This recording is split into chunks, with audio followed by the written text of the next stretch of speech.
Хая.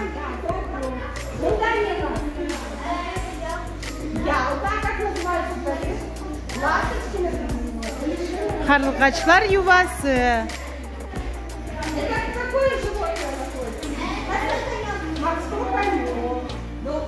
Дені заты.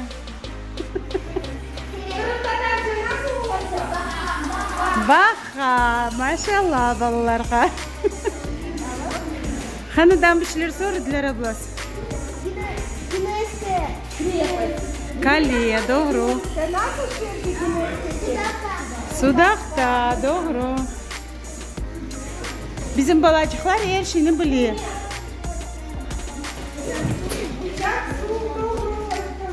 Uçan su.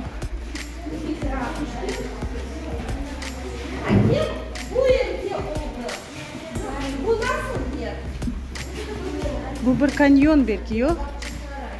Öyle.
Конечно, легче. Легко. Хорошо. Безопасно абсолютно, не переживайте. Итак, здравствуйте, уважаемые гости. Меня зовут Александр. Сегодня я буду вашим экскурсоводом по научному спелеопалеонтологическому комплексу пещера Таврида Крымского федерального университета имени Вернадского. А вот чем наша пещера отличается от обычных крымских наших пещер, мы с вами узнаем уже на нашей экскурсии. За мной, не спеша, проходим к первой остановке на нашем маршруте.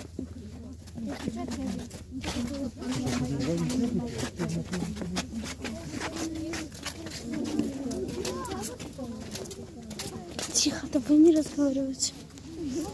Ну, немного, может быть. Да дайте снять! Вот сюда пройди. Нет, нет, нет. Нет, давай по линии. Обогнал пока. Кто говорит слово, штрафной.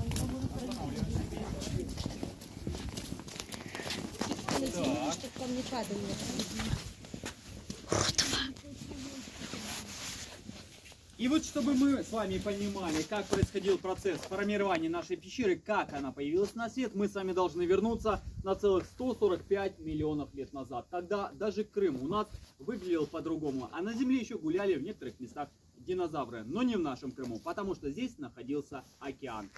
Но 145 миллионов лет назад океана не было. Здесь находилась у нас палеовозвышенность, большая гора в районе современного Джанкоя. А наших крымских главных гряды, крымских гор, не было. Горы были на севере Крыма с другой стороны. Обильно таяли снега на этих горах и пополнялись воды реки. Стекали огромные многочисленные реки. Недалеко от поселка Зуя, где мы с вами сейчас и находимся, находилась дельта огромной палеореки. Климат и условия очень сильно от современных отличались. Река была примерно как современная Волга, огромная и большая. Так вот, здесь в дельте отлагались пески. Небольшой суглинок мы с вами видим, красноватый. Вот это Мазанский песок. По названию поселка неподалеку он был назван, и где ведется по сей день промышленная разработка. На этом же самом месте долгое время спустя была суша. И спустя еще 100 миллионов лет, то есть от 145 отнимаем 100, получается период 45 миллионов лет назад. Сюда вновь приходят воды Мирового океана. Тетис и Саманское море. Вот этот искусственный проход, по которому мы будем дальше проходить к нашей пещере, это все было на дне вот этого огромного океана. В это же время начинается формироваться наш известняк. Это нумулитовый известняк. Что это значит? Геродот, историк, а также римская армия во главе с Цезарем пришла в Александрию, современный Египет. Там же они увидели точно такой же известняк, который мы с вами видим здесь у нас в Крыму. В нем есть небольшие, вот такие маленькие белые пластинки, линзовидные включения, похожие на монетки. Так вот, когда римская армия проходила, думали, что под ногами у них лежат монеты. Отсюда и пошло название нумулус. С латинского переводится как монета. Самые большие в истории, простейшие одноклеточные. Это не ракушки. Многие считают, что это ракушки. Маленькие, беленькие, они повсюду. Весь наш известняк сложен этими простейшими одноклеточными, которыми мы обычно смотрим под микроскопом. А здесь не нужно даже. Мы можем невооруженным взглядом на них посмотреть.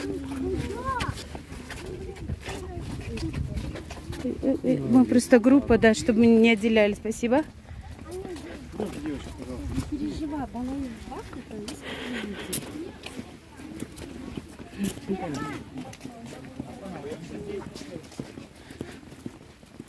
Сетки натянули, чтобы ко мне пада не было. И вот чтобы мы с вами понимали, как происходил процесс формирования нашей пещеры, как она появилась на свет, мы с вами должны вернуться на целых 145 миллионов лет назад. Тогда даже Крым у нас выглядел по-другому, а на Земле еще гуляли в некоторых местах динозавры, но не в нашем Крыму, потому что здесь находился океан. Но 145 миллионов лет назад океана не было. Здесь находилась у нас палеовозвышенность, большая гора в районе современного Джанкоя, а наших крымских главных гряды, крымских гор, не было. Горы были на севере Крыма с другой стороны. Обильно таяли снега на этих горах и пополнялись воды реки.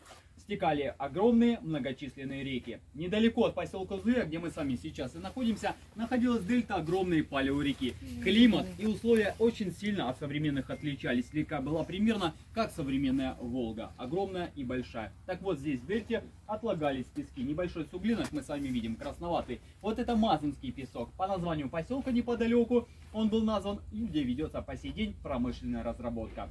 На этом же самом месте долгое время спустя была суша. И спустя еще 100 миллионов лет, то есть от 145 отнимаем 100, получается период 45 миллионов лет назад. Сюда вновь приходят воды Мирового океана. Тетис и Саманское море. Вот этот искусственный проход, по которому мы будем дальше проходить к нашей пещере, это все было на дне вот этого огромного океана. В это же время начинается формироваться наш известняк. Это нумулитовый известняк. Что это значит? Геродот, историк, а также римская армия во главе с Цезарем пришла в Александрию, современный Египет.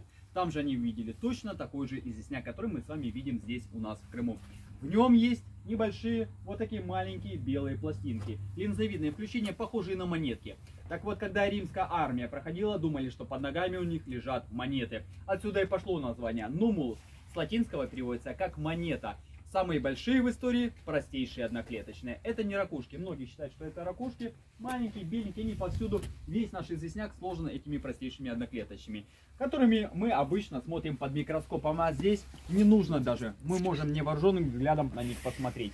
Самые большие в диаметре достигают 15, даже 19 сантиметров. Таких в Крыму не было. Они были обнаружены только в Египте. У нас в Крыму самые большие в диаметр вот такие вот. 8-9 максимум сантиметров. Поэтому на память о нашей пещере, когда мы с нее уже выйдем, кто найдет нумулит, можно будет с собой взять. На память о пещере Таврида. Сейчас за мной проходим уже к самой пещере. Если всем можно брать,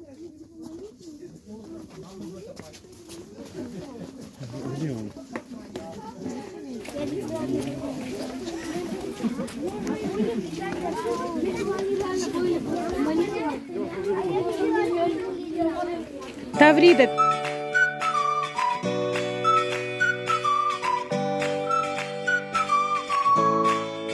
Nazlı, yazılımız grupa. Hatice, İlmaz.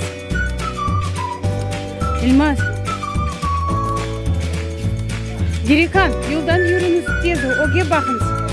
Tece, Nazlı. Artta kalasınız pek. Hatice Хана, Hatice.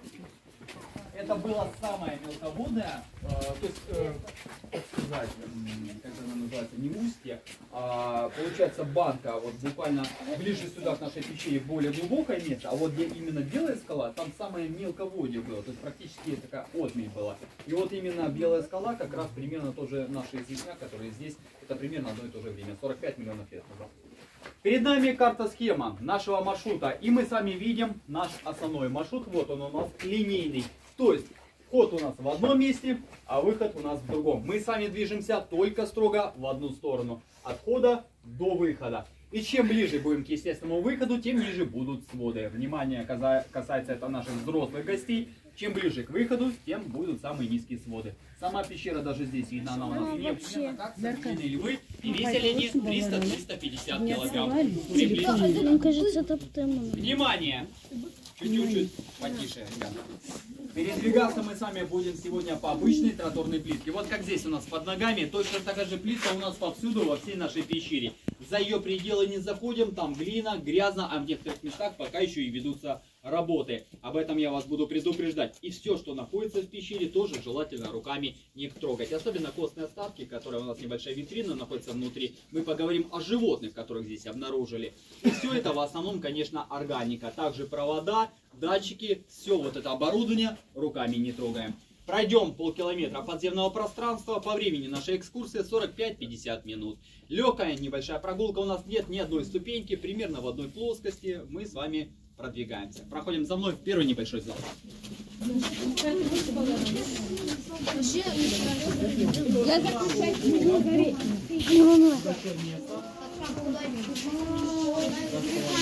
Здесь.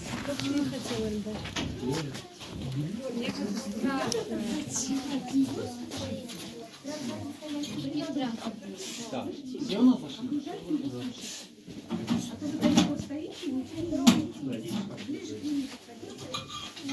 Так.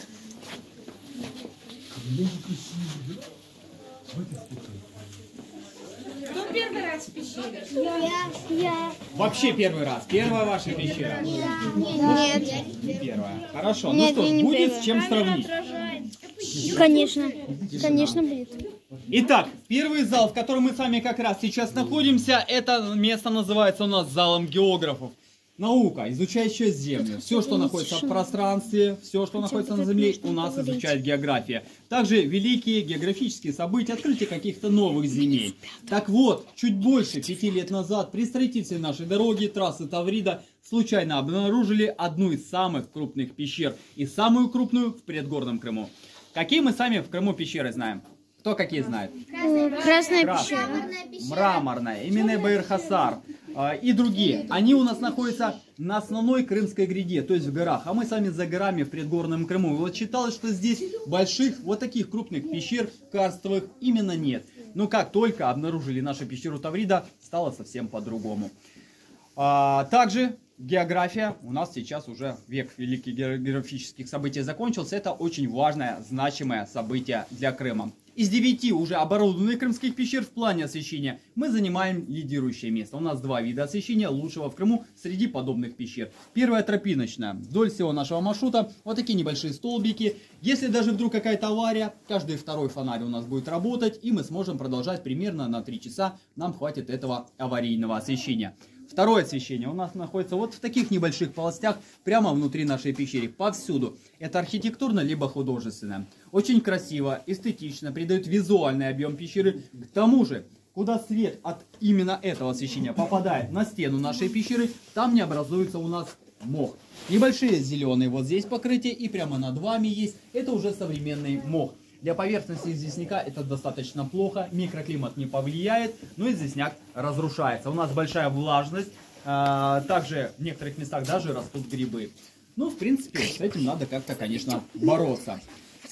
Почему у нас обычная тротуарная плитка, почему не асфальт, почему не бетон, как в других пещерах? Если бы закатали пещеру бетоном, она бы просто задохнулась. Вот этот уникальный микроклимат был бы либо утрачен полностью, либо как-то нарушен. Поэтому положили обычную тротуарную плитку. Благодаря швам на ней проходит циркуляция воздуха. То есть наша пещера дышит. Микроклимат здесь остался точно такой же, как тогда пещеру обнаружили. Видно уже здесь, что пещера небольшая. Аккуратно, кому нужно, пригибаемся. Проходим дальше к нашей следующей остановке. Кому надо.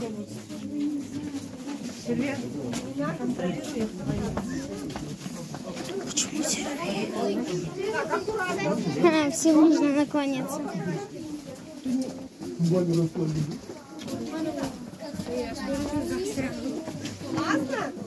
Да. О, нам еще не надо наклоняться. Блин, ну это точно будет страшно. Если мне сейчас страшно. Да. Фух.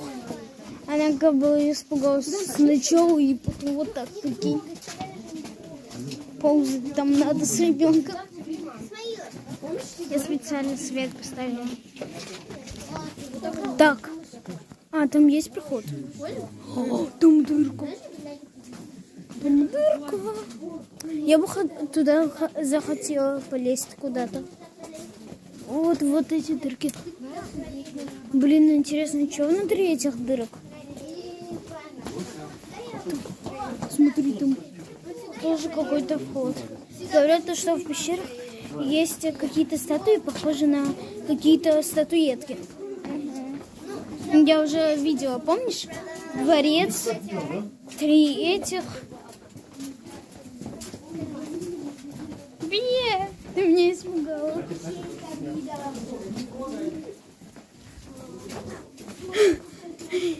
Я думаю, еще врежусь. Давай. Там есть. Да. Залька. Опасно для жизни. Биологи всякие, они что туда лазят. Смотри. А мы что, туда пойдем? Нет, туда мы не пойдем. Жалко. Где у нас плитка? Где у нас плитка выложена? Вот туда пойдем. Вперед выйти. Здесь мы просто постоим, сейчас поговорим, пока у нас все подходит. Да. Да.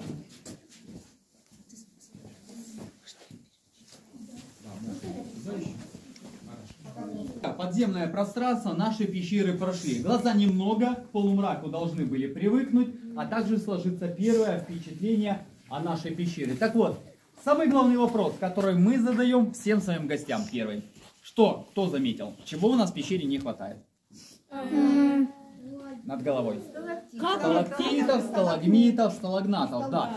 У нас ничего не свисает ни над головой, ни вырастает из пола. Вот сейчас мы с вами поговорим, как на свет появляются карстовые полости, то есть пещеры. 95 карстовых полостей мира. Если по-простому карст, это процесс растворения горной породы, в нашем случае номулитового известняка водой, как сахар, либо как рафинат у нас растворяется в чае. Вот так просто. Но вода в таких пещерах попадает на поверхности, на улице, сверху вниз, к примеру, в виде осадков. Прошел дождь, вода на землю попала, дальше под силой тяжести начинает давить на известняк, растворять его. В таком бы случае мы видели сталактиты, так как у нас нет, вода у нас сверху не поступала, поэтому и на голову нам ничего не капает. Вода у нас поступала снизу вверх. Вспоминаем, кто внимательно слушал, река огромная, которая протекала у нас здесь, Палеофондукле.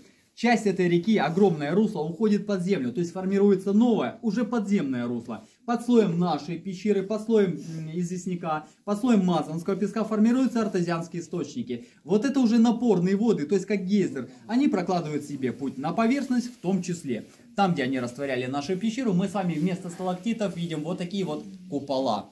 А где вода стремилась выйти на поверхность? Вертикальные колодцы. Вот как здесь. Он небольшой, совсем маленький. Вот что мы видим, он и заканчивается. Но в зале Вернадского, в самом большом зале, эти колодцы будут выходить практически на поверхность.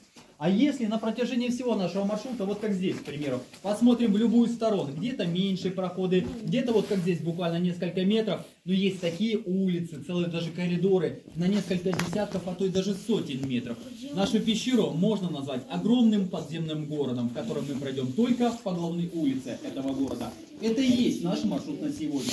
Но параллельно нашему маршруту расходятся целые улицы, галереи, а некоторые между собой даже соединяются перекрестками. Как раз к одному из таких мы сами сейчас и будем проходить. Прежде чем отправимся далее, напомню еще раз, потому что уже был случай только что, вот такие черные места у нас есть в пещере, во многих местах. Это не плесень, это гидроксид, марганцевая минерализация. Минералы после летучих мышей, что у нас остается, помним. Так вот, эта органика разложилась и стала камнями. Вот это небольшая порошковатая масса, она красится и очень тяжело отстирывается. Руками, еще раз, не трогаем. Проходим к нашему перекрестку. А вот тут что блестит за...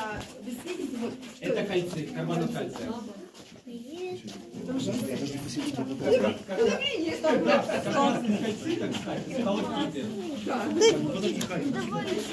Вы сказали стоп, значит стоп.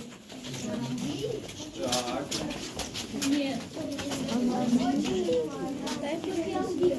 Нет. Вот так крыся. Ребята.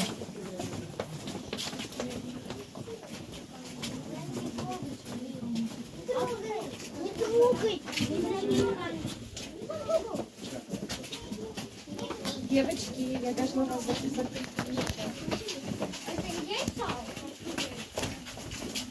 Вы сами зачем все это снимаете? Сами без вашего, ну вот чуть-чуть не надо Не, ну хочется. успевайте насладиться всем этим. Почему? Я успеваю. Можно потом на видео увидеть. Или на канале.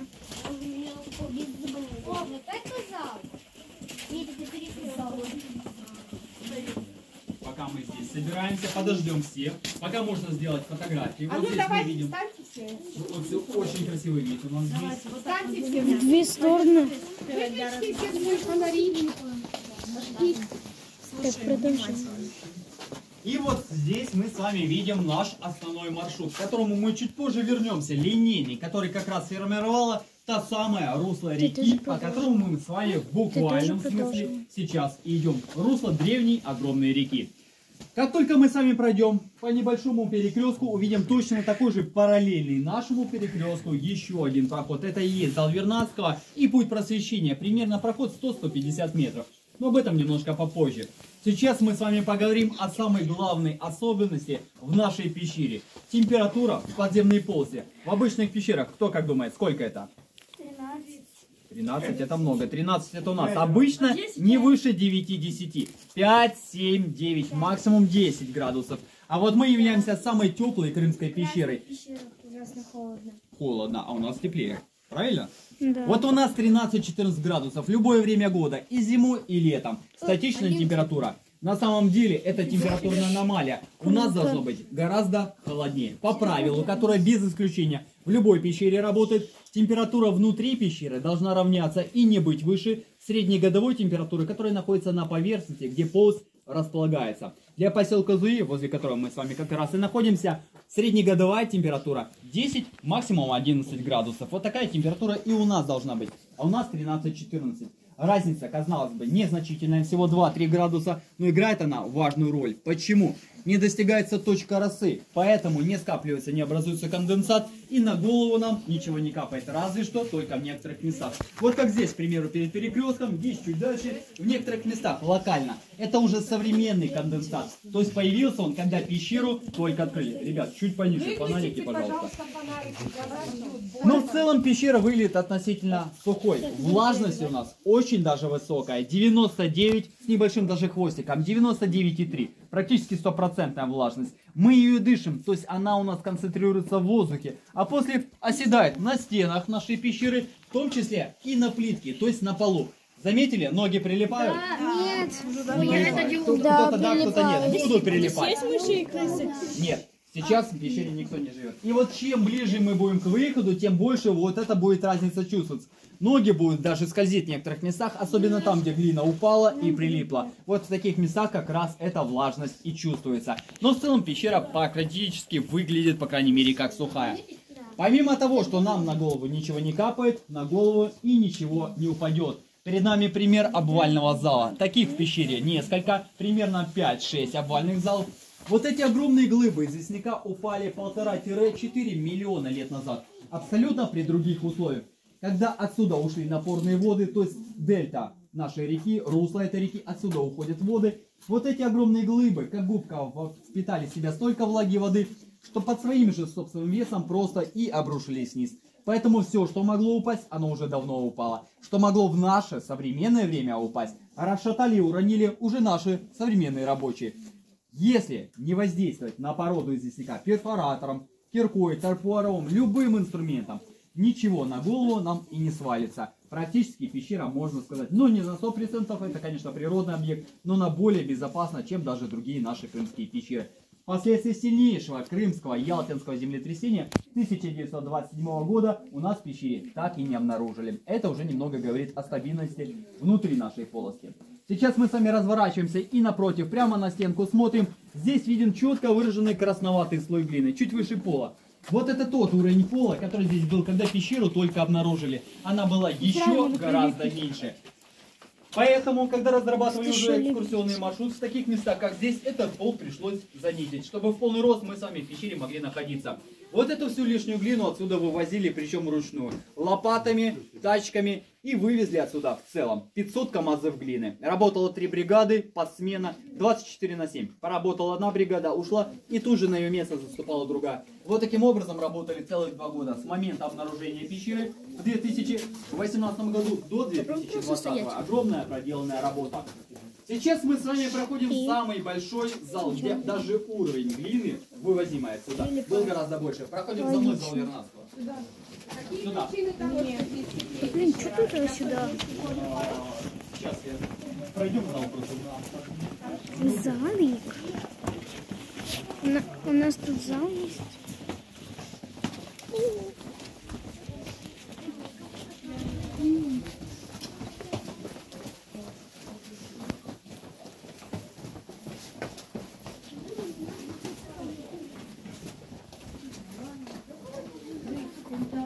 Корреспонденты. Журнала «Выпускника». Ничего. Ты вот так снимаешь туда-сюда, что ты там потом увидишь? А почему? Все можно увидеть. Смотрите, какой красивый зал. Вау. Вот это зал. Завтра в этом месте, вот чуть дальше, где у нас плитка заканчивается, небольшой помост, будет выступать Государственная Крымская филармония, камерный оркестр. То есть будет здесь у нас концерт. Огромный концертный зал, можно сказать. Ну и здесь, если посмотрим чуть дальше, увидим проход, буквально метров на 30. Но на самом деле не вся часть еще раскопана, пока ведутся исследования. Проход вот здесь у нас чуть дальше есть метров на 100-150. Это и есть тот самый путь просвещения. Также пещера выглядела 1,5 миллиона лет назад. Пару минут фотографироваться, осмотреться. Только дальше в пределах плитки не заходим. По глине, по нашей цене не ходим. И позже уже поговорим об открытии пещеры. Нет, тут не лепится сильно. Нет, тут не лепится сильно. О, тут даже нету эха. Капец. Тут эха нету. Жалко.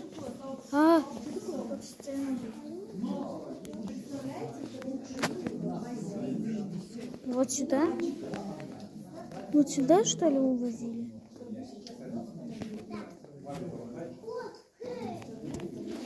А мы что, туда пойдем? Хотя не. А как тут концерт делать? Угу. Засохнет через 58 лет. Если с учетом того, что здесь неандертальцы проживали, Я понимаю, что ты переживаешь. а сам как поселковая... Просто мы задались вопросом, сколько лет здесь люди? Видите? Блестит. А почему? Нет, там. Я не буду больше снимать. То нет, а я буду. Здесь можно подвал видно сделать, как в Массанге. Температура так же. А мы куда будем идти потом? Тут тупик.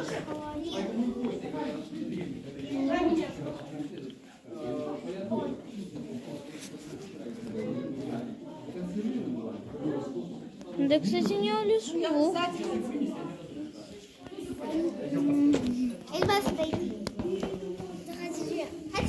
Да чё?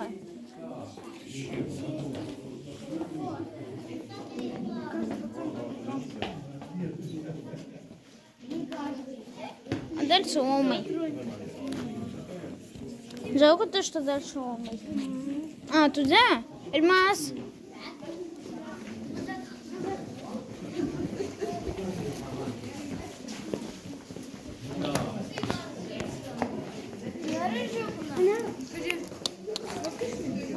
Ок, Ханда. Ханда зашел. Давай. До меня уже место. Ох.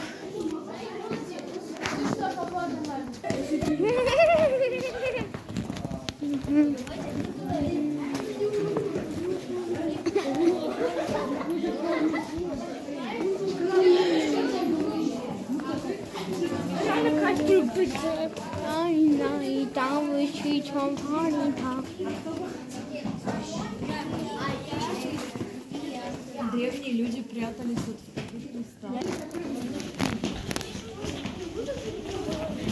Акустика у нас хорошая, не зря. Здесь у нас концертный зал. Сейчас мы с вами поговорим, как открыли нашу пещеру, когда и где. 2018 год. Строительство федеральной трассы Таврида. Гидромолот экскаватора скрывает пол из зала над нами. Потолок нашей пещеры. Вот здесь, в этом самом месте. Если мы встанем прямо под небольшим колодцем, можно поближе подойти и заглянем наверх, то увидим уже современный бетон, серенький. Вот здесь мы прямо под дорогой, по трассе Таврида, в этом месте и не только находимся. Здесь весь наш зал Вернадского, находится прямо под нашей дорогой. Все проезжали по нашему залу в этом месте на машине. Когда ехали или будете уезжать отсюда, вот будете проезжать как раз по нашей пещере в этом месте. Информация о находке попадает в наш институт спелеологии Карста. И группа исследователей спускается сюда впервые за 1,5 миллиона лет. Первым спустился известный спелеолог, первооткрыватель глубочайших пещер мира Геннадий Викторович Самохин. Но оказался он, когда спустился вот здесь. Это уровень пола, который здесь был. Глина, которая была заполнена, огромная гора. Эту глину, конечно, как и в других залах нашей пещеры, отсюда вывезли. Но на тот момент, 2018 год, стояла гораздо более сложная задача, чем просто отсюда вывезти глину.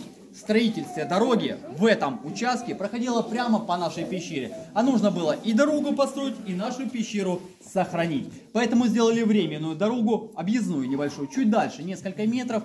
И потом ее убрали. Даже следов этой дороги объездной не осталось. Отсюда спускались наши первые исследователи. Так вот, в первую очередь сделали трехмерную геодезическую съемку. Просветили специальными научными приборами вот этот проблемный участок.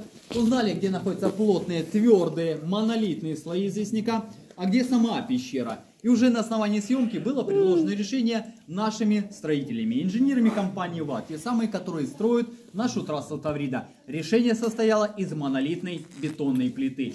130 метров на 30 и толщиной 1,5 метра. Вот как раз под этой бетонной плитой мы с вами здесь и находимся. Небольшое серое – это как раз часть этой плиты. Плита на земле тоже не лежит. Она чуть выше земли и стоит на колоннах, на буронабивных сваях, которых вокруг нас 96. Ни одну из этих свай мы с вами тоже не видим, потому что они спрятаны в стенах вокруг этого зала и вокруг нас с вами. Сваи, еще раз, 96. Огромные монолитные бетонные сваи. Специально было все так точно рассчитано, чтобы ни одна из них не попала внутрь пещеры. Но, когда вот эту глину отсюда вывозили, нашли одну из таких колонн. Не всегда бывают вот такие ровные, то есть твердые слои. Мы видим, как напротив, небольшие полосы, в которых тоже когда-то была глина. И вот когда глину отсюда вывезли, как раз и нашли одну из колонн. Вот она, прямо перед нами. Одна из 96 буронабивных свай. В этом зале мы с вами на глубине 14,5 метров над дорогой, то есть над поверхностью. Вот такие колонны уходят до 40, в некоторых местах до 60 метров на глубину. То есть это даже перед нами не середина этой колонны, она гораздо глубже, дальше прямо в Масловский песок и уходит вниз. Огромный подземный мост, по которому мы с вами находимся, а сверху уже по плите проложили нашу дорогу, трассу Таврида. Вот такое решение и строительство, все работы обошлись больше миллиарда российских рублей. Огромные работы были. Миллиарда. 1,8 миллиона лет назад, готовые к проживанию, открывается миру впервые. Сюда попадают первые животные. Мы уже знаем, что жили здесь хищники. Но до хищников первыми побывали летучие мыши, как в других пещерах. Они селились вот здесь у нас, сейчас их нет, никто здесь не живет. Древние вымершие летучие мыши. Они очень хорошо питались, кушали и после себя оставили большое количество чего? Гуана, летучих мышей. Органика, которая здесь была. Миллион лет назад пещера закрывается. Вся вот эта органика в бескислородном, в анаэробной среде, без кислорода никто не живет, поэтому органика начинает гнить, перегнивать. Выделяется аммиак и пары ортофосфорной кислоты. Кто кол пьет? Я. Молодцы, вы пьете ортофосфорную кислоту. Так вот, когда она соприкасается с поверхностью нашего известняка, формируется хемогенный газ. То есть наша пещера растворяется с помощью как раз ортофосфорной кислоты. Если мы посмотрим вот такие места, небольшие поры, то есть она растворялась. Вы объясните, что органика это какашечки. Ну, да. Нам просто, непозволительная роскошь, говорят, какашки. Ну, понятно. Да, так вот не пейте, а то в желудке будет вот такое вот. Так вот, вся вот эта органика, то, что после летучих мышей у нас осталось, начинает гнить, перегнивать, и у нас образуются минералы, камни, которые светятся. Видно здесь? Да. Вот это минерал кальцит называется, карбонат кальция. Весь наш известняк представлен вот такой корочкой небольшой. Как раз из минерала кальцит. Сам известняк чуть глубже дальше находится, буквально несколько сантиметров чуть дальше. Я уже столько кока-колы выпил, поэтому все равно не уже залить. Да, еще колой можно мыть даже кран. И от налета чайники, от накипи. Мне кока-колу нельзя. Так вот, под светом ультрафиолета мы с вами сможем увидеть очень интересное явление, которое можно увидеть только под светом ультрафиолета. Обычного фонарика для этого не хватит. Явление называется фосфоресценция.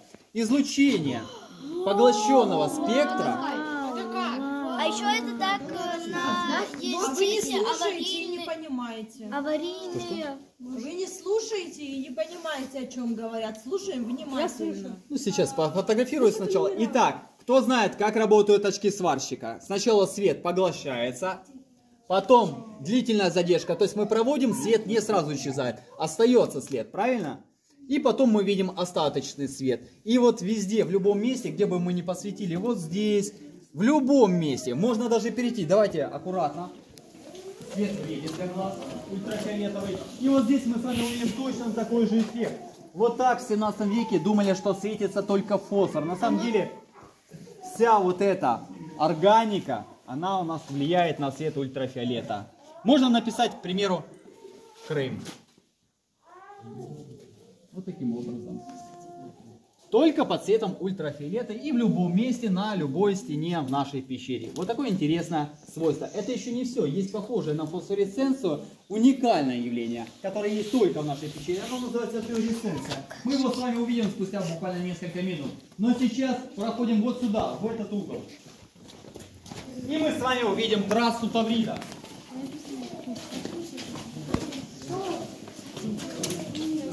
Вот здесь мы находимся под той самой плитой. Огромная плита, бетонная. Видно даже арматуру.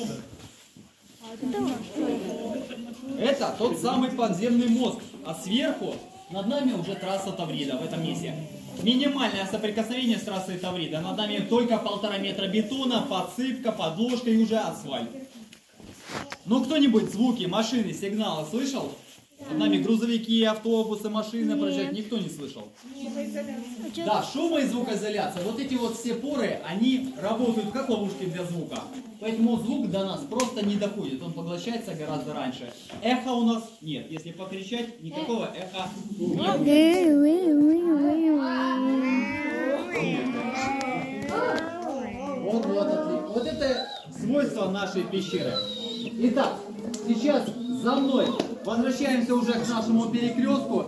Через минуту буквально увидим еще одно интересное явление. Далеко не уходим, ребят. Останавливаемся. Дайте я пройду вперед.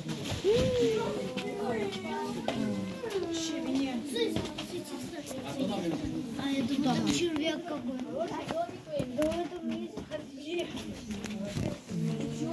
Я знаю почему. Почему? Потому что мыши нассали. Потому что что?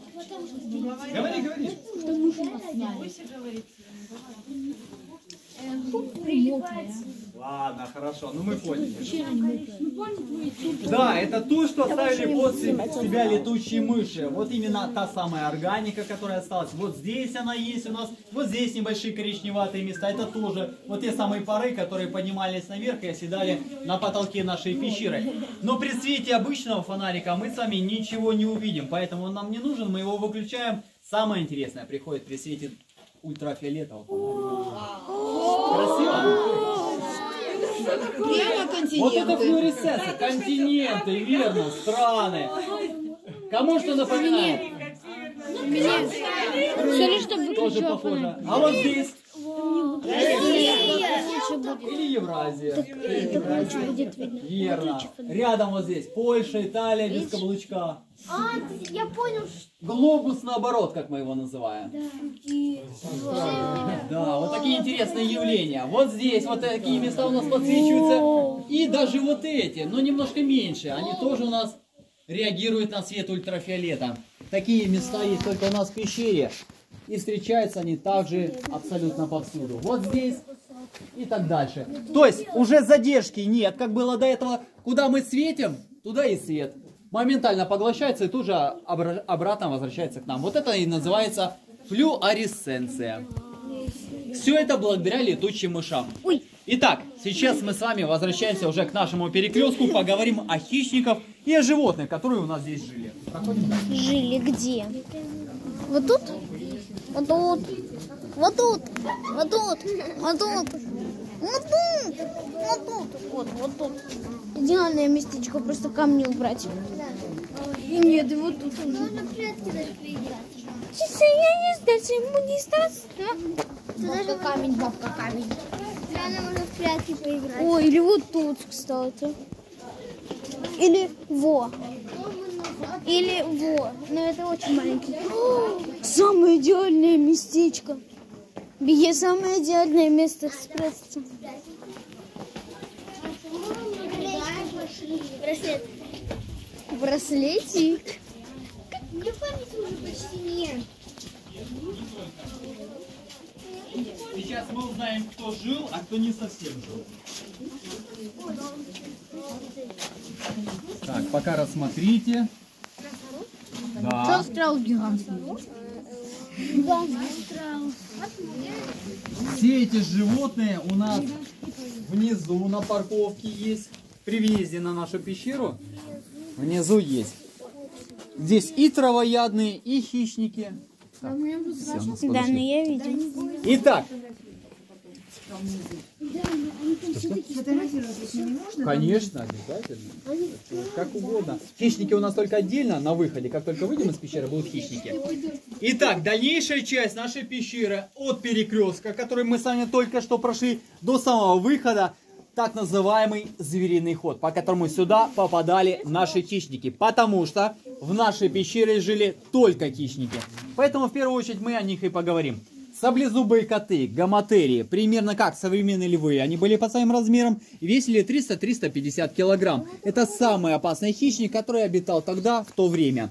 Был еще один кошачий представитель современных кошек у нас. Это саблезубый тигр, мегантерион. Они были немножко меньше, примерно как современные гепарды, но не менее опасные. Вот они охотились на все живое в округе. Еще один хищник, а также падальщик, который здесь проживал, это гигантская короткомордая гиена пахикракута. Здесь она изображена со своими котятами. Небольшими группами, по 5-7 особей, они селились также в нашей пещере, но недалеко от выхода. То есть глубоко в нашу пещеру, в отличие от кошачьих, они не заходили.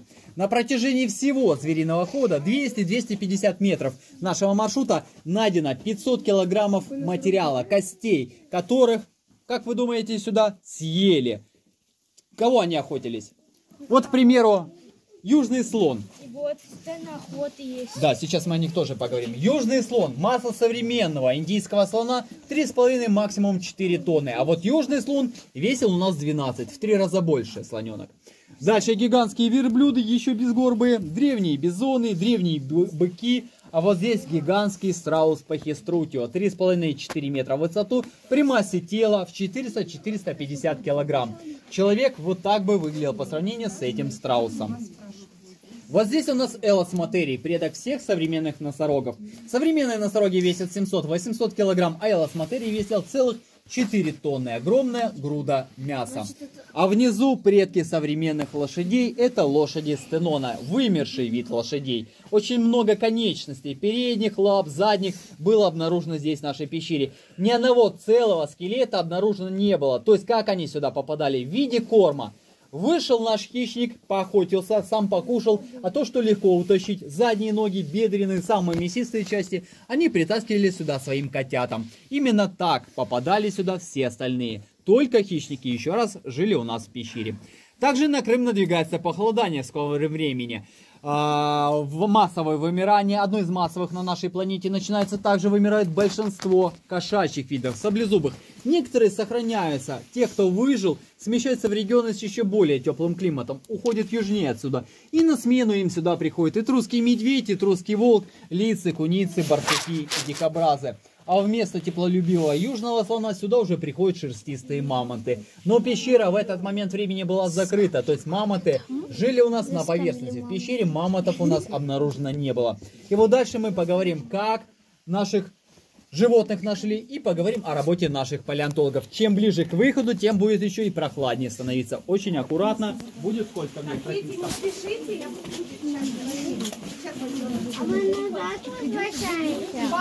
Выход. Подождите. Вперед. По одному идем? Поехали. Давай, выходим. И все машем мне. По одному не толпитесь.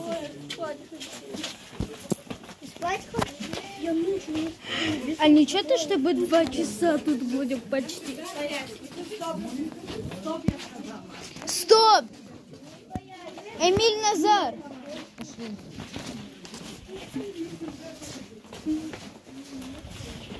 Эмир? Не надо бежать. Куда ты бежишь? Куда ты бежишь?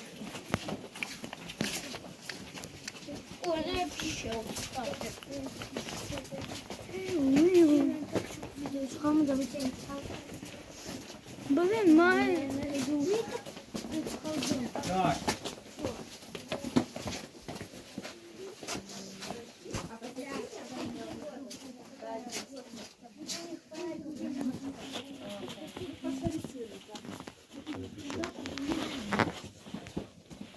Далеко не уходим пока. Мешок, да, в таких мешках у нас рабочие выносят вот эту глину, красная небольшая глина, которая у нас повсюду, выносится за пределы нашей пещеры на улице, уже через сито просеивается, так находят самые мелкие костные остатки. То есть животных, которых съели, принесли сюда, они сохранились. И вот эти кости как раз в глине и находят. Перед нами логово наших саблезубых котов, как раз где и проживали наши гоматерии, то есть саблезубые наши коты. В самом логове были котята, а вот хищники крупные вот здесь как раз и где и нашли целое семейство наших саблезубых котов. Одна из самых интересных находок в нашей пещере. Взрослых гоматериях было 2, самец и самка, мама и папа, и саблезубый котенок, саблезубого кота гоматерия, у которого сохранились даже молочные зубки. Вот это самые интересные находки, потому что по зубам легко можно определить, какое животное перед нами находится. Чуть дальше, вот здесь, к примеру, это уже современный у нас череп коровы. Чуть дальше будет еще череп быка, но тоже его руками не трогаем. Да. Нет, его принесли со скотомогильника, недалеко от карьера. Снимешь мне видео? Так. Карьера. Да, вот карьер. Чуть дальше. Так это корова непонятно.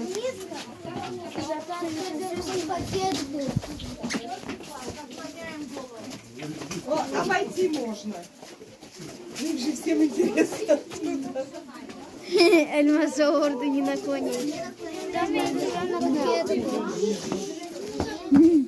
Так, фонтан носит имя Самохина, нашего первого открывателя, первого человека, который оказался в нашей пещере. Здесь можно загадать желание, но не обязательно. Кто хочет, может бросать монету, но проходим мы сами дальше. Да. Вот здесь у нас череп быка, тоже современный.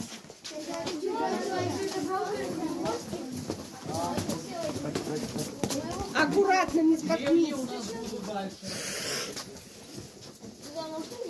Какая-то узкая. Ну, бросьте. Я возьму.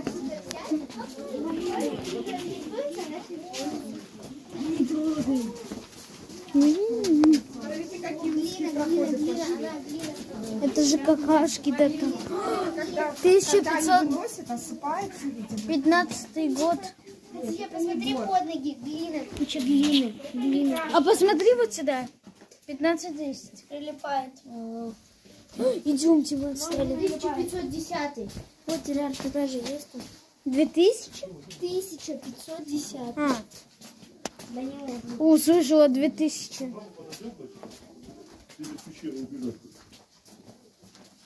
Тут потеряться можно.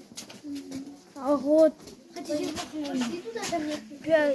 5, 10, 20. А, не 5, 10, 20, это уже пятый? Пятый Условное год. обозначение, это не годы, Алла. Это метраж, а какие-то условные обозначения. Толщина, ширина, высота. Ты чё? Меня путаешь. Чтобы этот смотреть, и экскурсоводы такие смотрят, ага, значит, тут такое, значит, тут столько, значит, и говорят, тут столько-то, столько-то. Чтобы не забывать. Так, кто там остался? Подсказки. Легко могу проходить. Я тоже. Нигде, абсолютно. Как будто смайлик какой-то Нет, грустный. нигде не надо нагибаться. Логично. Но это пока что. Блин, щеки стали немного холодные. Ты видела лавку? Где? Да, холодные. Ну, вот дырка на лавку. Как будто змея мне показалась. А я так не умею даже. Давайте сюда придем. Ну, вот это немного. Блин, музельки тут вообще легконя. Сейчас была фобия, потому что дырочки везде. Хобби дырочки это как? О, смотри. Какие животные у нас есть, какой возраст. И сейчас мы тоже это узнаем. Давайте послушаем, очень интересно. Тишина. Пока немножко, пока мы всех ждем, чтобы у нас все собрались, рассмотрите, руками только не трогая, пофотографировать, на что напоминает, кому могут. Нет, как вы думаете, кому? Большие. Динозавров не было. У нас в Крыму даже динозавров. А бык можно? Бык. Так, молодец. А вот самый большой. Кто у нас самый большой? Кто внимательно нас слушает? Словом. Мамонты. Не было, говорят, вам мамонта. Уже вы невнимательно слушали. И про динозавров тоже говорили, и вы опять не слушали. Нет, почему я сказала? Динозавры вымерли уже тогда. Это, по-моему, не хотя дерево. Нет. Похоже на дерево, но это не дерево, это кость. А точнее даже не кость, это каменелость, то есть камень. Почему тут написано что-то? Зуба здесь нет. На этих написано. Нет. Тут написано какого года. Или сколько сантиметров. Это сколько стоит, наверное? 1600. Это, наверное, не продается. Это может быть не продается. У нас даже когда-то палаточки стояли на парковке, ремесленные посады стояли, и они просили у нас уже переработанную глину, то есть которую пересеяли, вынесли, и они из нее лепили. То есть представьте, 2 миллиона лет, больше даже глины. Ну, просто вот я вот кусочек. Да.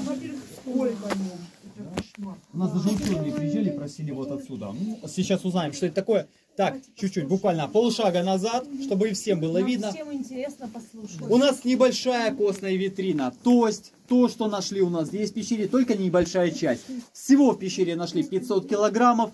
Сейчас мы узнаем, какие животные перед нами и, самое главное, как узнать, каким животным они принадлежат. Поэтому, вот, к примеру, этой кости мы сами узнаем, как проходит работа наших палеонтологов, как узнать, кому она принадлежит.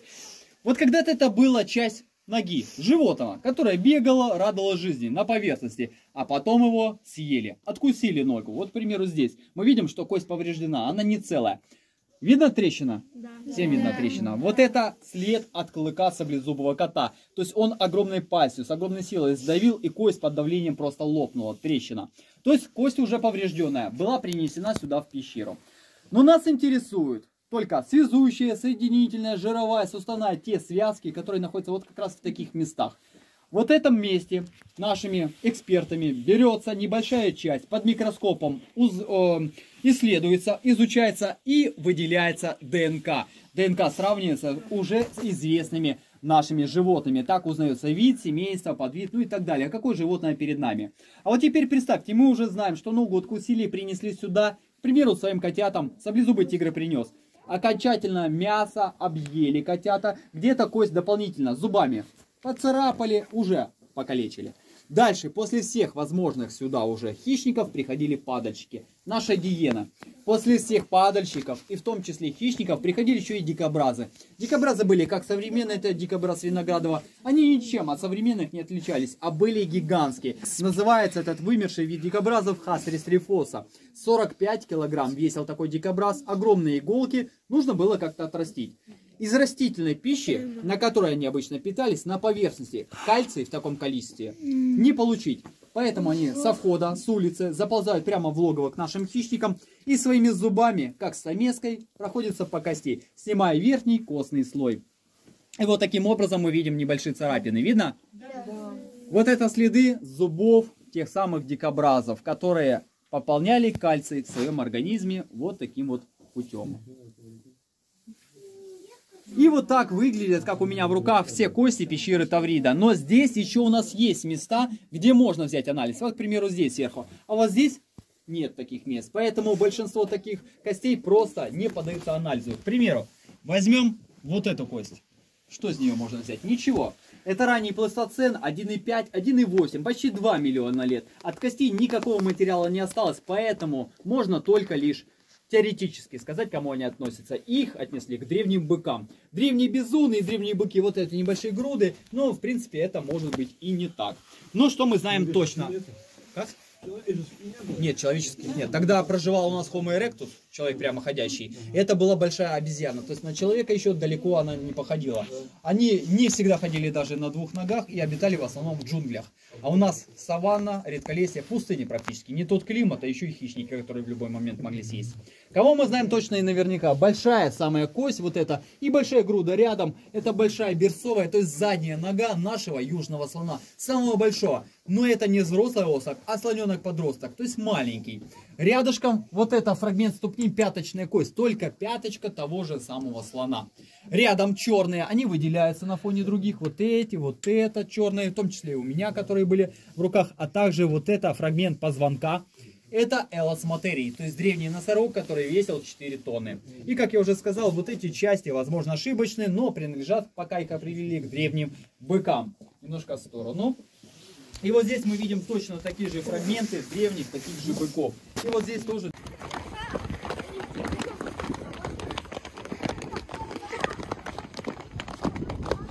Циркуляция воздуха. То есть...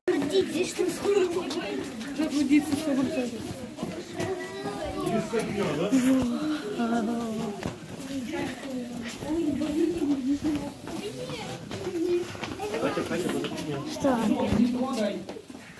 Вау, там, смотри, какая смачная дырка.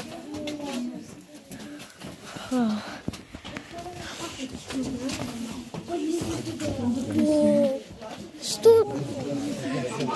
Проходите, чтобы могли люди пройти. Белое это камень, это известняк, а красное это глина. Так. Нет, туда мы не пойдем. Где у нас торпинка? Где у нас плиткой выложена? Нет. Вот туда пойдем. Здесь мы просто постоим, сейчас поговорим, пока у нас все подходят. Вот там красиво. Да. Тут. Везде красиво. Так. Да, можно. Хорошо. Пока Итак, мы с вами уже небольшое подземное пространство нашей пещеры прошли. Глаза немного к полумраку должны были привыкнуть, а также сложится первое впечатление. Параллельно нашему маршруту расходятся целые улицы, галереи, а некоторые между собой даже соединяются перекрестками. Как раз к одному из таких мы с вами сейчас и будем проходить. Прежде чем отправимся далее, напомню еще раз, потому что уже был случай только что, вот такие черные места у нас есть в пещере, во многих местах. Это не плесень, это гидроксид марганцевая минерализация. Минералы после летучих мышей, что у нас остается, вспомним. Так вот, эта органика разложилась и стала камнями. Вот эта небольшая порошковатая масса, она красится и очень тяжело отстирывается. Руками еще раз не трогаем. Проходим к нашему перекрестку вперед. Это кальцит, карбонат кальция.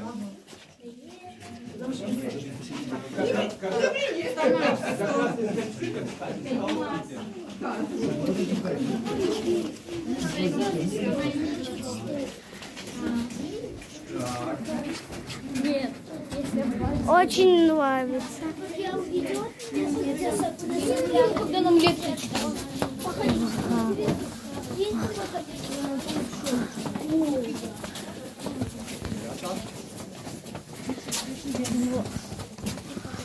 не трогать, а тут нет.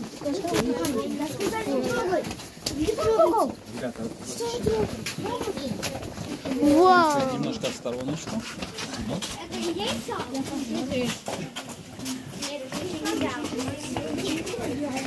Кто-то из вас захочет заниматься? Мне. Мне. Вау. Обалденно.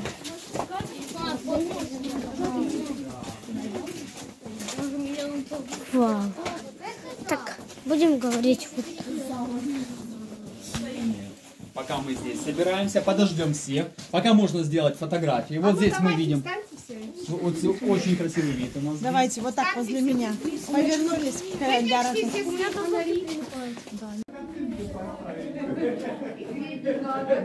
можно подвал сделать, как лоса. Температура та же.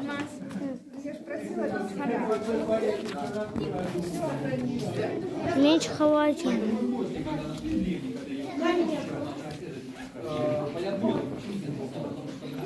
Та-та-та.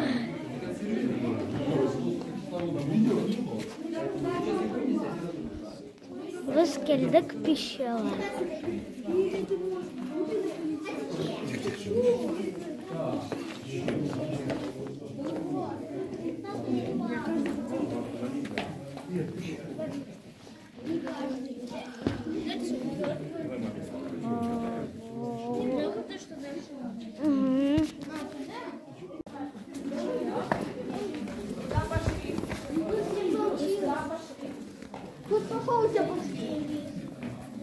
Почему вы себе позволяете все? Я не могу понять. Вы откуда знаете, что куда надо или куда надо?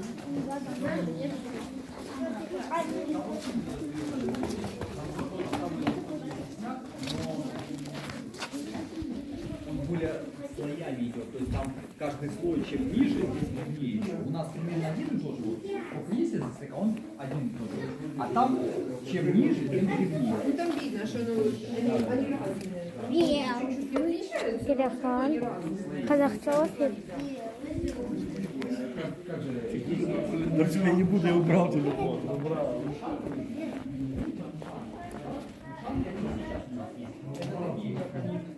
Я убрал.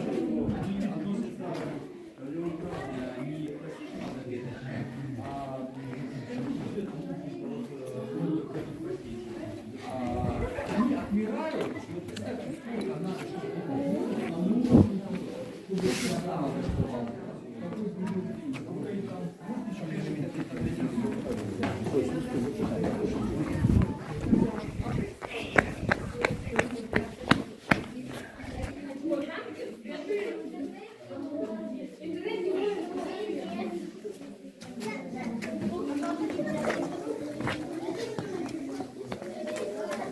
Привет.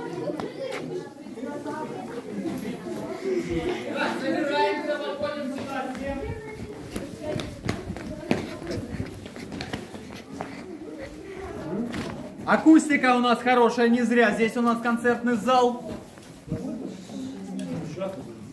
Сейчас мы с вами поговорим, как открыли нашу пещеру, когда и где. 2018 год. Строительство федеральной трассы Таврида. Гидромолот экскаватора скрывает пол из зала над нами. Потолок нашей пещеры. Вот здесь, в этом самом месте. Если мы встанем прямо под небольшим колодцем, можно поближе подойти и заглянем Наверх, то увидим уже современный бетон, серенький. Вот здесь мы прямо по дороге, по трассе Таврида в этом месте и не только находимся. Здесь весь наш зал Вернадского, находится прямо под нашей дорогой. Все проезжали по нашему залу в этом месте на машине. Когда ехали или будете уезжать отсюда, вот будете проезжать как раз по нашей пещере в этом месте. Информация о находке попадает в наш институт спелеологии карста. И группа исследователей спускается сюда впервые за 1,5 миллиона лет. Первым спустился известный спелеолог, первооткрыватель глубочайших пещер мира Геннадий Викторович Самохин. Но оказался он, когда спустился вот здесь. Это уровень пола, который здесь был. Глина, которая была заполнена, огромная гора. Эту глину, конечно, как и в других залах нашей пещеры, отсюда вывезли. Но на тот момент, 2018 год, стала гораздо более сложная задача, чем просто отсюда вывезти глину. Строительство дороги в этом участке проходило прямо по нашей пещере. А нужно было и дорогу построить, и нашу пещеру сохранить. Поэтому сделали временную дорогу, объездную небольшую, чуть дальше, несколько метров, и потом ее убрали. Даже следов этой дороги объездной не осталось. Отсюда спускались наши первые исследователи. Так вот, в первую очередь сделали трехмерную геодезическую съемку. Просветили специальными научными приборами вот этот проблемный участок. Узнали, где находятся плотные, твердые, монолитные слои известняка, а где сама пещера. И уже на основании съемки было предложено решение нашими строителями, инженерами компании ВАТ, те самые, которые строят нашу трассу Таврида. Решение состояло из монолитной бетонной плиты. 130 метров на 30 и толщиной 1,5 метра. Вот как раз под этой бетонной плитой мы с вами здесь и находимся. Небольшое серое — это как раз часть этой плиты. Плита на земле тоже не лежит. Она чуть выше земли и стоит на колоннах, на буронабивных сваях, которых вокруг нас 96. Ни одной из этих свай мы с вами тоже не видим, потому что они спрятаны в стенах вокруг этого зала и вокруг нас с вами. Сваи, еще раз, 96. Огромные монолитные бетонные сваи. Специально было все так точно рассчитано, чтобы ни одна из них не попала внутрь пещеры. Но, когда вот эту глину отсюда вывозили, нашли одну из таких колонн. Не всегда бывают вот такие ровные, то есть твердые слои. Мы видим, как напротив, небольшие полосы, в которых тоже когда-то была глина. И вот когда глину отсюда вывезли, как раз и нашли одну из колонн. Вот она, прямо перед нами. Одна из 96 буронабивных свай. В этом зале мы с вами на глубине 14,5 метров над дорогой, то есть над поверхностью. Вот такие колонны уходят до 40, в некоторых местах до 60 метров на глубину. То есть это даже перед нами не середина этой колонны, она гораздо глубже, дальше прямо в Мазанский песок и уходит вниз. Огромный подземный мост, по которому мы с вами находимся, а сверху уже по плите проложили нашу дорогу, трассу Таврида. Вот такое решение и строительство, все работы обошлись больше миллиарда российских рублей. Огромные работы были. Миллиарда. 1,8 миллиона лет назад наша пещера, уже полностью сформированная, готовая к проживанию, открывается миру впервые. Сюда попадают первые животные. Мы уже знаем, что жили здесь хищники. Но до хищников первыми побывали летучие мыши, как в других пещерах. Они селились вот здесь у нас, сейчас их нет, никто здесь не живет. Древние вымершие летучие мыши. Они очень хорошо питались, кушали и после себя оставили большое количество чего? Гуана, летучих мышей. Органика, которая здесь была. Миллион лет назад пещера закрывается. Вся вот эта органика в бескислородном, в анаэробной среде, без кислорода никто не живет, поэтому органика начинает гнить, перегнивать. Выделяется аммиак и пары ортофосфорной кислоты. Кто колу пьет? Молодцы, вы пьете ортофосфорную кислоту. Так вот, когда она соприкасается с поверхностью нашего известняка, формируется хемогенный газ. То есть наша пещера растворяется с помощью как раз ортофосфорной кислоты. Если мы посмотрим вот такие места, небольшие поры, то есть она растворялась. Какая-то мягкая. Похоже, как будто мягкая. Да, нам просто непозволительная роскошь, говорят, какашки. Ну, понятно. Да, так вот не пейте, а то в желудке будет вот такое вот. Так вот, вся вот эта органика, то, что после летучих мышей у нас осталось, начинает гнить, перегнивать, и у нас образуются минералы, камни, которые светятся. Видно здесь? Да. Вот это минерал кальцит называется, карбонат кальция. Весь наш известняк представлен вот такой корочкой небольшой. как раз из минерала кальцин. Самый известняк чуть глубже дальше, находится буквально несколько сантиметров чуть дальше. Я вот столько кока-колы выпил, этому пещеру можно все уже залить. Да, еще колой можно мыть даже кран. И от налета, чайники от накипи. Так вот, под светом ультрафиолета мы с вами сможем увидеть очень интересное явление, которое можно увидеть только под светом ультрафиолета. Обычного фонарика для этого не хватит. Явление называется фосфоресценция. Излучение поглощенного спектра.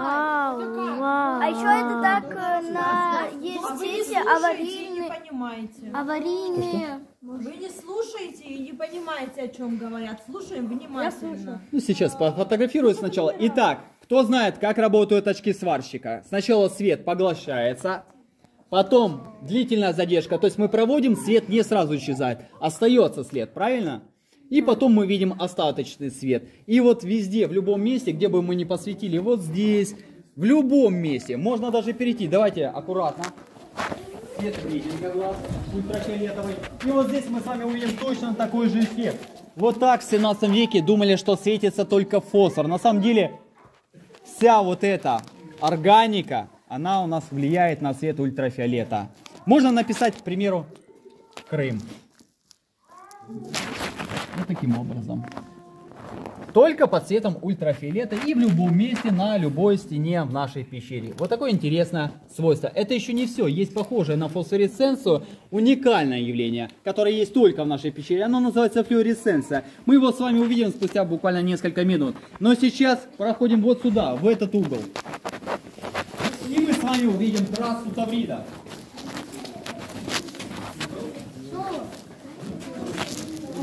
Вот здесь мы находимся под той самой плитой. Огромная плита, бетонная. Видно даже арматуру. Это тот самый подземный мост. А сверху над нами уже трасса Таврида в этом месте. Минимальное соприкосновение с трассой Таврида. Над нами только 1,5 метра бетона, подсыпка, подложка и уже асфальт. Но кто-нибудь звуки, машины, сигналы слышал? Над нами грузовики, автобусы, машины проезжают. Никто не слышал. Да, шумо и звукоизоляция. Вот эти вот все поры, они работают как ловушки для звука. Поэтому звук до нас просто не доходит. Он поглощается гораздо раньше. Эха у нас нет. Если покричать, никакого эха не будет. Нет эха. Вот это свойство нашей пещеры.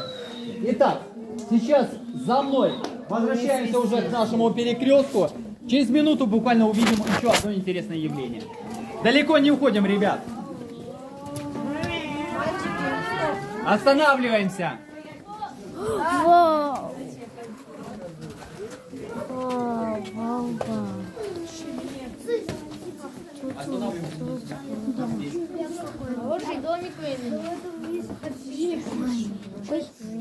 О, я знаю, почему желтый.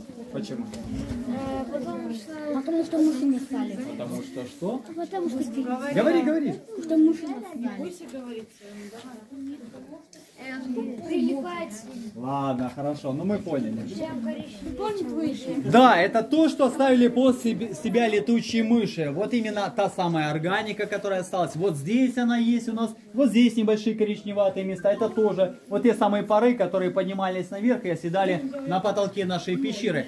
Но при свете обычного фонарика мы с вами ничего не увидим. Поэтому он нам не нужен, мы его выключаем. Самое интересное приходит при свете ультрафиолетового фонарика. Красиво? Вот это флуоресценция. Континенты, верно, страны. Кому что напоминает? Крым тоже похоже. А вот здесь? Или Евразия. Верно. Рядом вот здесь Польша, Италия без каблучка. Я понял, что... Глобус наоборот, как мы его называем. Да. Да, вот такие интересные явления. Вот здесь вот такие места у нас подсвечиваются. И даже вот эти, но немножко меньше. Они тоже у нас реагируют на свет ультрафиолета. Такие места есть только у нас в пещере. И встречаются они также абсолютно повсюду. Вот здесь и так дальше. То большие извлекли, снимается грунт, небольшой слой в мешки, и за пределы пещеры выносится. Через сито просеивает, вот так находятся самые мелкие зубы, к примеру, какие-то фрагменты, очень мелкие кости. И перед нами такой большой слоеный пирог. Виден слой, вот здесь четко выраженный, вот здесь еще какой-то слой, который по цвету даже отличается, и ниже дальше. Сейчас мы с вами разберем, что же за слоеный пирог перед нами. Стратиграфический срез. Это летопись, история всей нашей пещеры. А вот это что? Вот это стол, по которому сюда и зашли наши хищники. Вот такая небольшая черта, она вот идет, проходит прямо повсюду. Вот здесь дальше немножко засыпана, но она есть повсюду. Вот в этот момент как раз пещера открывается. И вот этот красноватый слой глины, который мы видели повсюду, который вывозили, где были найдены все кости, это красный ферролитный феррум, железо. Перед нами, поэтому и цвет красноватый небольшой. Эти же почвы у нас в современной Африке. Саванны, редколесье, поэтому и носороги, и страусы у нас в то время водились. Резкий переход. Миллион лет назад пещера закрывается. Случился либо обвал, либо тектонический сдвиг. В любом случае пещера закрывается. С этого момента вход к ней ограничен. Никто здесь не живет, и пещера закрыта. Капсула времени у нас, можно сказать. И время ледникового периода. Вот это более светлая часть. Это 200 тысяч время ледникового периода. Значительно. Да. Вот эти кости мы не закапывали. Их специально наглядно нам оставили. Как их находят в почве. Вот в таком виде. Вот такие крупные в первую очередь извлекаются из почвы. Немножко в сторонку, ребят. Чтобы всем было видно. Итак, вот такие кости в первую очередь извлекаются. Как только большие извлекли, снимается грунт, небольшой слой в мешки, и за пределы пещеры выносится. Через сито просеивает, вот так находятся самые мелкие зубы, к примеру, какие-то фрагменты, очень мелкие кости. И перед нами такой большой слоеный пирог. Виден слой, вот здесь четко выраженный, вот здесь еще какой-то слой, который по цвету даже отличается, и ниже дальше. Сейчас мы с вами разберем, что же за слоеный пирог перед нами. Стратиграфический срез. Это летопись, история всей нашей пещеры. Вот этот черный слой, первый и самый древний, это 1,8 миллиона лет назад. Это тот самый древний пол, по которому сюда и зашли наши хищники. Вот такая небольшая черта, она вот идет, проходит прямо повсюду. Вот здесь дальше немножко засыпана, но она есть повсюду. Вот в этот момент как раз пещера открывается. И вот этот красноватый слой глины, который мы видели повсюду, который вывозили, где были найдены все кости, это красный ферролитный феррум, железо.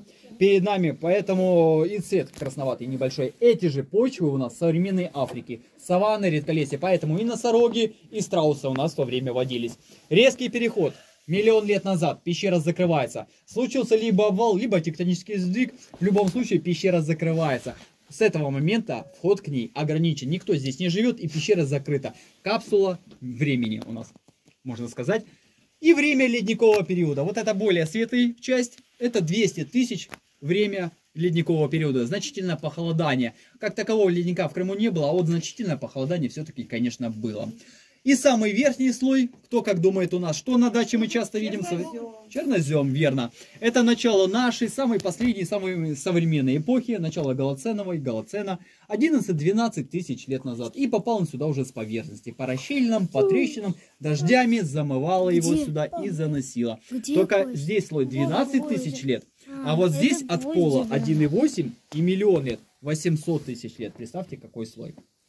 Итак, вот здесь у нас небольшая пещера, но она отличается от всех предыдущих. Это грот гиен, как мы его назвали. Именно здесь проживала гигантская короткомордая гиена пахикракута. Не здесь сразу вход у нас небольшой, но чем дальше, тем проход становится шире. Примерно на метрах 20 глубже дальше. От пола до потолка примерно 1,5, даже 2 метра. То есть довольно такая большая просторная комната. Вот именно там они обитали. И самая большая находка среди 500 килограммов общего, то есть 100 с лишним, где-то 110, по-моему, или 115, если я не ошибаюсь, нашли только в одном месте, вот здесь. То есть где они проживали? Возможно, да, даже не одно поколение гиен. Причем было множество интересных находок было сделано. Во-первых, для кого как, конечно, капролиты, ископаемый помет. Съели, сходили в туалет.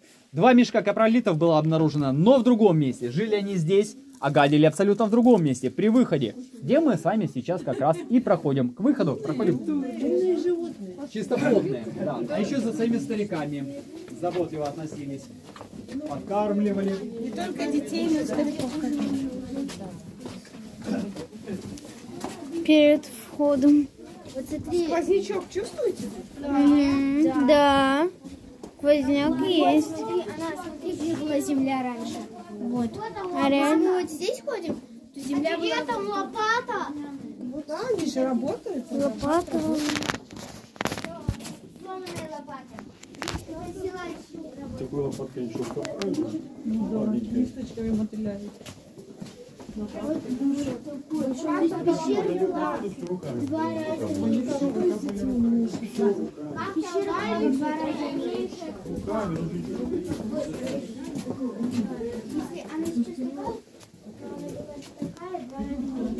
Вот и закончилось.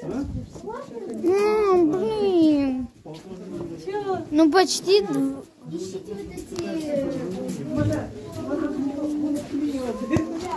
Мы найдемся? Так, Вообще ушли далеко. ого. Да, здесь у нас какие-то рисунки, но сразу скажу, это копия. Рисунки не древние. Наскальные пятна. Это понятно. Да видно было. Не везде краской. Где-то рисовали как древние, вот, к примеру, свет был, по-моему, рисовали самые крайние, это красно-бурой охрой. Как наши древние предки, неандертальцы, кроманьонцы рисовали именно тем же самым материалом и пальцем. А вот здесь уже, конечно, здесь краской. Студенты рисовали.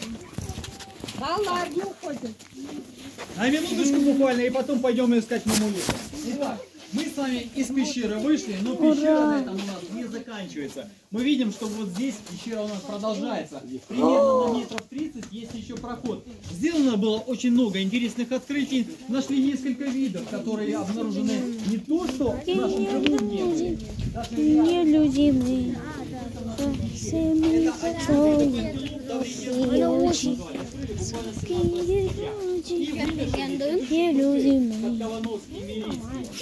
Но на самом деле пещера задает гораздо больше вопросов, чем дает ответов. Мен ана бердім. Мен ана шығардым. Мен ана бердім, мен де таптым. Сама река находилась гораздо ниже, а вот наша пещера была еще выше. Отвесные опасные склоны, в которых жили хищники, которые в любой момент могли съесть. Если когда-нибудь вдруг случайно Мана мен де таптым. и человека найдут, Мана мен де то таптым. его съели. Мен де таптым. И заключительно на сегодня рисунки у нас. Мен уже Точная ана копия бердім реплика бірдеңе. Прям целый. крымских рисунков. Не половина. Красный маг, село, предучение, Ташаир. Вот этим рисункам больше 5000 лет, но наши копии чуть больше месяца. Они размываются, смываются, возможно, вскоре не станет. Причем наших, возможно, даже раньше, чем оригинальных. В принципе, вот так это все. Тут курили. Спасибо вам. Балар, келіңіз бір фотография фотография. Балар.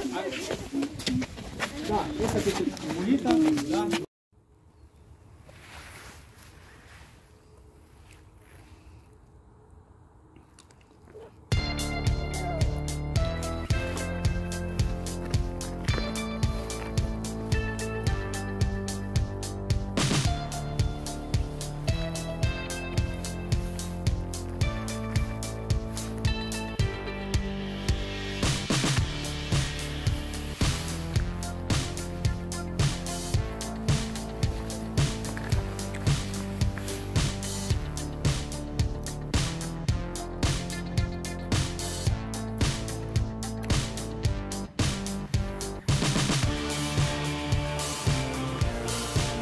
Никладян, не бач.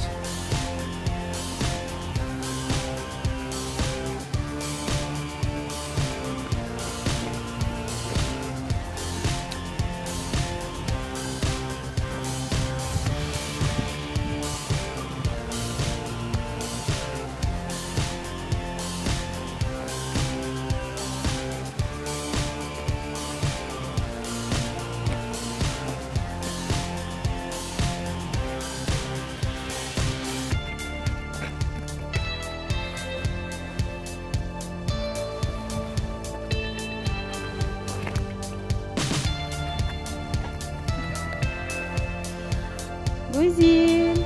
Кель, кель, кель, кель, кель, кель, кель, кель. Кель, кель, кель, кель, кель, кель. Қандай кетесің?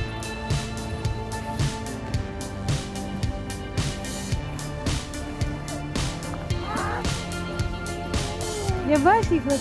Yavaş. Timi kakaları. Timi. Körleşiler timi. Güzel. Bir elini. Elini ver. Gel. Bakar tatanlar geliyor galiba. Yürü bakar. Yürü. Güzel. Selamünaleyküm. Timi kakalar. Timi. Taş taktın mı? Sen taş taktın mı?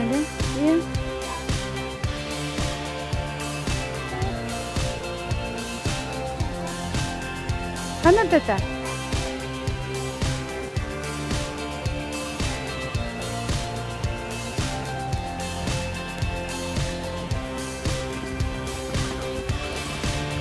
Son beğendin servet. Beğendin servet. Beğenmedin mi? Güzel pişiriyor. Oho, nasıl siz haçtınız? Şöyle haçmanız başka hocadan.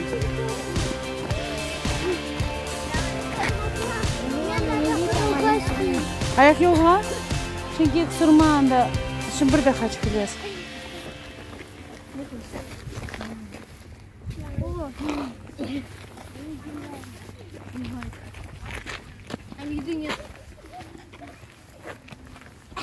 Ого! Yavaş.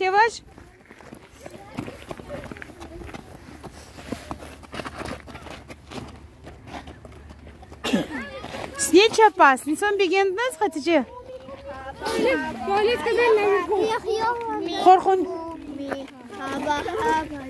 Korkunçlu edi. Korkunçlu. Öyle. Bunda belki de. Şimdi sorarız Lenar hocadan.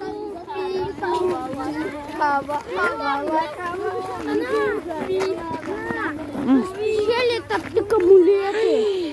Bir bakayım nasıl siz amuleti taptınız. A bunlar amuleti. Biz sizi gidiyorduk 2 час. Beğendiniz mi? Nazlı beğendin? Ana, ben de baklava. Şimdi baklava değil, baştan aşağı peynir ne ötmeyecek? Ya давай. Oluyor var ya. Да там пек высоко. Yüksek. Sakın yüksek. Вот это и значит, надо всякое. O dedi tavanı alacak dedi. Tavanı. Вот это чукчек. Oldu öyle. Küçük alacak çal. Anda bunca çuka, baba, Güzel. Nazlı güzel ne o?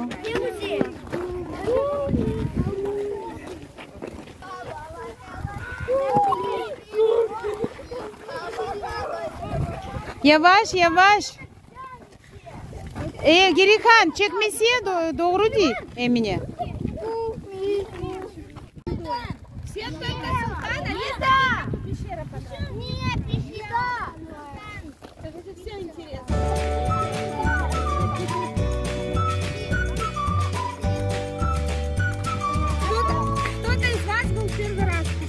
Nasıl olacak ana dilinde? Интересно и вкусно. Kim bilir? Vay maşallah. Pişire nasıl olacak?